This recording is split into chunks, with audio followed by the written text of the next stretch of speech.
Então falamos aí dos vetores, das matrizes e agora vamos falar das listas. As listas são diferentes dos dois anteriores porque elas podem ter elementos de várias classes. Então não precisa ser só numérico ou só lógico ou então só texto, né? Então as listas são mais flexíveis e isso torna elas muito práticas aí para o nosso dia a dia, porque o mundo real não é aquela situação toda perfeitinha, tudo certinho.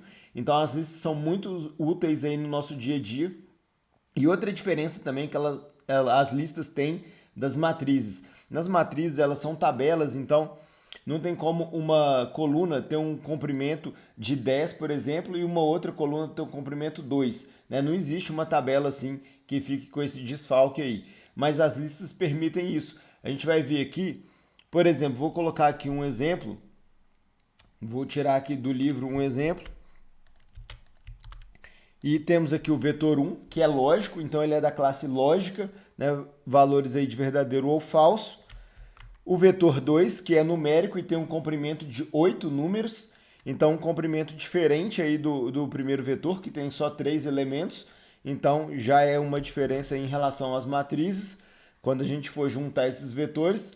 E o valor de texto, né? Esse é um texto, é um elemento só da classe caractere, que também pode ser juntado aí para a gente fazer a nossa lista. Então, vou construir aqui uma lista com esses 3 vetores. Cada vetor vai ser um elemento da minha lista. Olha só, o vetor 1, vetor 2 e o valor texto. E eu vou usar a função list para juntar esses 3 vetores que são bem diferentes, são de comprimento diferente, classe diferente. Vou juntar eles na mesma lista. Então, essa aqui é a nossa lista.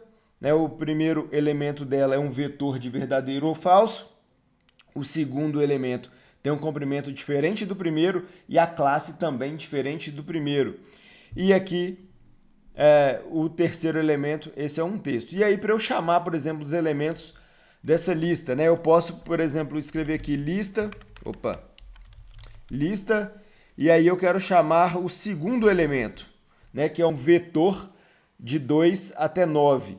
Então eu quero chamar esse vetor. Eu coloco ali entre 2 colchetes e pronto, chamei o vetor ali. E agora, se eu quiser chamar deixa eu ver aqui, o terceiro elemento, que é o número 4, vou chamar o terceiro elemento do segundo elemento da lista.